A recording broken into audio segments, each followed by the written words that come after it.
পাৰ্কিঙত গাড়ীখন ৰখাৰ পিছতে হয়তো আপোনালোক অভ্যস্ত হৈ পৰিছিল এই সৰু সৰু দোকানসমূহৰ অৰ্থাৎ এই দোকানসমূহত মা কামাখ্যা পূজাৰ উপাচাৰসমূহ পোৱা যায় আৰু সেই উপাচাৰসমূহ লৈ আপোনালোক হয়তো সোমাই গৈছিল নৱনিৰ্মাণ আৰম্ভ হোৱাৰ লগে লগে এতিয়া কিন্তু এই পৰিৱেশ আৰু ইয়াত নেদেখিব বা নাথাকিব সেই এবাৰ চাই লওক এই পৰিৱেশটো এই চিনাকি পৰিৱেশটো এতিয়া নোহোৱা হৈ যাব ইয়াৰ পৰা কাৰণ এইসমূহ দোকান ইতিমধ্যে ভঙাৰ সিদ্ধান্ত লৈছে তাতেই কিন্তু একাংশই আচলতে অভিযোগ আনিছে তেওঁলোক কেনেদৰে চলিব কি কৰিব যদিও চৰকাৰে ব্যৱস্থা গ্ৰহণ কৰিছে ব্যৱস্থা যেন তেওঁলোকৰ কাৰণে পৰ্যাপ্ত নহয় কাৰণ ইয়াত একাংশ কৰ্মচাৰীয়ে কাম কৰিছিল যিসকল কৰ্মচাৰী এতিয়া কি কৰিব তাকে তেওঁলোক চিন্তিত এই সমগ্ৰ পৰিৱেশটো এবাৰ চাওক যি পৰিৱেশত আচলতে আমি অভ্যস্ত হৈ পৰিছিলোঁ কিন্তু অম্বুবাচীৰ সময়ছোৱাত এই দিশেৰে মানুহৰ অহা যোৱা কৰোঁতে যি অসুবিধাৰ সৃষ্টি হয় সেই অসুবিধাৰ বাবে আচলতে এই দোকানসমূহ ভাঙি অকণমান পথছোৱা বহল কৰাৰ সিদ্ধান্ত চৰকাৰৰ আমি সমগ্ৰ পৰিৱেশ টুকি ৰাখিব বিচাৰিছোঁ আমাৰ কেমেৰাত দেখুৱাব বিচাৰিছোঁ আপোনালোকক এই পৰিৱেশ আৰু হয়তো আপোনালোকে আৰু দেখিবলৈ নাপাব কিন্তু বহুতৰ অভিযোগ সেই এটাই যাতে আধ্যাত্মিকতাত যাতে ক'তো খুঁত নালাগে जानी जानी पापानि जन्मंत्रे पिता निशा तानि तानि दिने सन्ति प्रदक्षिणं पदे पदे সামথিং সেক্রিফাইস রাস্তা লাগে রাস্তা ডাঙৰ কিমান ডাঙৰ দিব আপনি 50 ফুট 100 ফুট ক'লে নহ'ব নহয় মেইন জিএছ ৰোডৰ পৰা হাইৱেলৈ চাওক কিমান ফুট ৰাস্তা আছে গতিকে আমি পিডব্লিউডিৰ নৰ্মছ মতে 35 ফুট লাগে 30 ফুট যদি ইয়াতে ৰাস্তাটো কৰে ভিতৰৰ ৰাস্তাটো কিয় 50 ফুট লাগে তে মই সেইটো চেলেঞ্জ দি কৈছোঁ যদি ভিতৰৰ ৰাস্তা 50 ফুট লাগে নাৰ্চাৰী গেটৰ পৰা আপনি ভুৱনেশ্বৰলৈ 100 ফুট কৰি দেখুৱাওক দেখা কৰিডৰ আমিও মানিম যেনেকৈ তেনেকৈ মানুহ আননেচেচাৰী হেৰাছমেণ্ট দি মানুহ মেণ্টেল টৰ্চাৰ কৰি লাভ নাই আমাক অত্যাচাৰ কৰিব না মাই ইয়াৰ বিচাৰ দিব আৰু এটা কথা মোক কওকচোন আপুনি কৈছে যে যেতিয়া কনষ্ট্ৰাকশ্যনৰ কাম আৰম্ভ হ'ব তেতিয়া লগে লগে হাৰাশাস্তিৰ সন্মুখীন হ'ব মানুহখিনি ঘৰ ভাঙি ওলাই যাব লাগিব দোকানী সৰু সৰু দোকানীবিলাকৰ সমস্যা হ'ব কিন্তু কথা এটা হৈছে যেতিয়া অম্বুবাচীৰ সময়ছোৱাত আমি প্ৰায় ইয়াৰ সমস্যাসমূহ দেখোঁ ইয়াত জলসংকট মানুহৰ প্ৰায়ে দেখিছোঁ বা প্ৰায়ে আচলতে জীয়াই থকাৰ তাৰণা দেখিছোঁ সেই সমস্যাবিলাকৰ স্থায়ী সমাধান কাৰণেহে চাগে ব্যৱস্থা গ্ৰহণ ৰাইট অম্বুবাচী কি আজিয়ে মানুহ বাঢ়িছে অম্বুবাচীৰ সময়ত লাখ লাখ ভক্ত হয় আমি কিন্তু স্বীকাৰ কৰিছোঁ কিন্তু তাৰ কাৰণে বিহিত ব্যৱস্থা কৰিব লাগিব যিটো ৰাস্তা চৰকাৰ মন্দিৰে নক্সাটো বনাই দিছে আইটিৰ পৰা এইটো প্লেনিং কৰি সেইটো কিয় মানা নাই উদ্দেশ্য কি মানুহক হাৰাশাস্তি কৰা আমাক উন্নয়ন নালাগে বহুত চৰকাৰ দেখিছোঁ আজি এজিপি দেখিছোঁ কংগ্ৰেছ দেখিলোঁ এই চৰকাৰখনে মানে কি ক'ব জাতি মাতি ভেটি ৰক্ষা কৰাৰ অৰ্থাৎ কামাখ্যাৰ মানুহক উচ্ছেদ কৰা মানে এইটো এতিয়া কলংকিত হ'ব আমাৰ এইটো আৰু কি ক'ম ইয়াতে চৰকাৰটো আজি সৃষ্টি হৈছে আমাক ব্ৰিটিছ চৰকাৰে নোৱাৰিলে কেন্দ্ৰীয় চৰকাৰে নোৱাৰে ৰাজ্য চৰকাৰে নোৱাৰে মই এইটো এনে হোৱা মোৰ আত্মবিশ্বাস আছে যিকোনো প্ৰকাৰে কৰিডৰ বাতিল হ'বই লাগিব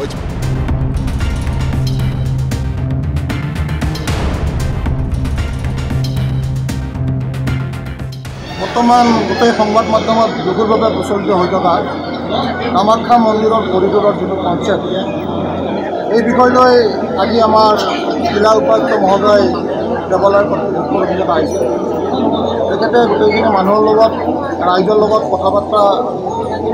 অলপ বিনিময় কৰিলে আল্টিমেট আমাৰ ইয়াৰে যিখিনি ৰাইজ আছে খুবেই শংকিত বৰ্তমান কৰিডৰৰ ওপৰত আৰু ৰাইজে উপায়ুক্ত মহোদয়ক অনুৰোধ জনাইছে যিমানখিনি মিনিমাম হয় সেইখিনিৰ ভিতৰত কামটো সমাধান কৰিবৰ কাৰণে আৰু তেখেতে বৰ্তমান এটা প্ৰপ'জেল দিছে যে আমি যেতিয়া বৰ্তমান প্ৰিলিমিনাৰী ষ্টেজত আছে মিটাৰটো গতিকে আপোনালোকে অলপ সহযোগ কৰক কাৰণ যোৱাকালি তেখেতসকলৰ পৰা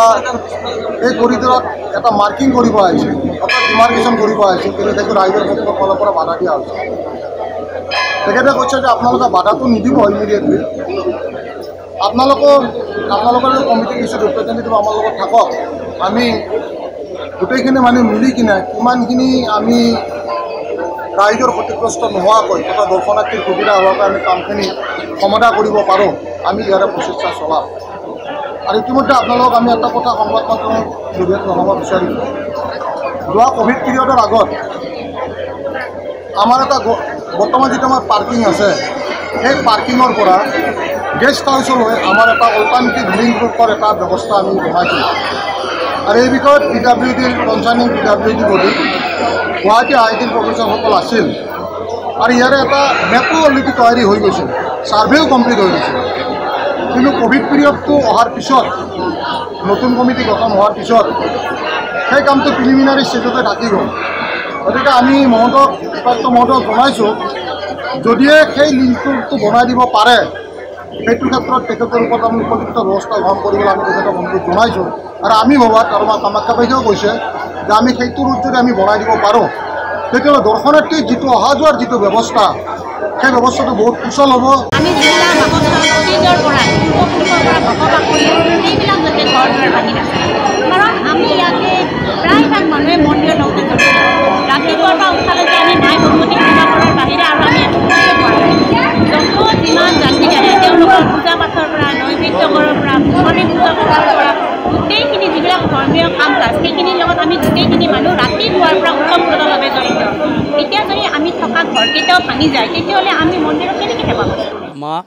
কামাখ্যে বৰদে দেৱী নীলপৰ্বত वासिनी त्वं देवी जगदं माता योनि मुद्रे नमोस्तुते नमः कामाख्यां काम संपूर्णां कामेश्वरी हरो प्रियां कामनां देहि मे नित्यं कामेश्वरी नमोस्तुते।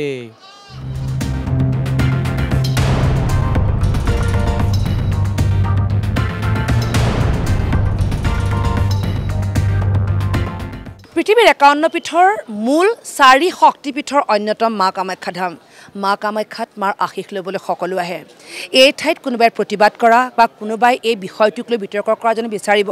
অৰ্থাৎ শান্তিপূৰ্ণভাৱে সকলোৱে ইয়াত পূজা অৰ্চনা কৰিবলৈ আহে, মাৰ আশীষ ল'বলৈ আহে। কিন্তু এতিয়া যি সাল সলনিৰ ব্যৱস্থা কৰা হৈছে সেয়া কেৱল যাত্ৰীসকলৰ সুবিধাৰ কাৰণেই। হয়, বহুতে অভিযোগ আনিছে, হয়, বা বহুতে ইয়াত বিৰুদ্ধাচৰণ কৰিছে, সেয়াও সঁচা। সাধাৰণ লোকসকলক ইয়াত গুৰুত্ব দিয়া নাই বুলি একাংশই অভিযোগ আনিছে। কিন্তু দৰাচলতে ইয়াত যি সাল সলনি আহিব বা ইয়াত যেতিয়া কনষ্ট্ৰাকশ্যনৰ কাম আৰম্ভ হ'ব, সেই কাম আৰম্ভ হোৱাৰ লগে লগে ইয়াৰ যি আধ্যাত্মিক পৰিৱেশ বা ইয়াত যি আমি কুণ্ডত জলত স্পৰ্শ কৰি সেৱা কৰোঁ, সেই জল কেনেবাকৈ নোহোৱা হৈ যাব নেকি বা ইয়াৰ পৰিৱেশ সঁচাকৈ বিনষ্ট হ'ব নেকি? কোনো এক দেৱালয়ত যদি সমস্যাৰ সৃষ্টি হয় তেন্তে সেই সমস্যাই মা কামাখ্যাকো গৈ চুবগৈ নেকি? সেইবিলাকক লৈহে আচলতে প্ৰশ্ন উত্থাপিত হৈছে। সকলোবোৰ চালি জাৰি চাই বিজ্ঞানসন্মত যদি পদক্ষেপ গ্ৰহণ কৰে সেয়া স্বাভাৱিকতে হয়তো সকলোৱে সুন্দৰকৈ আদৰি ল'ব।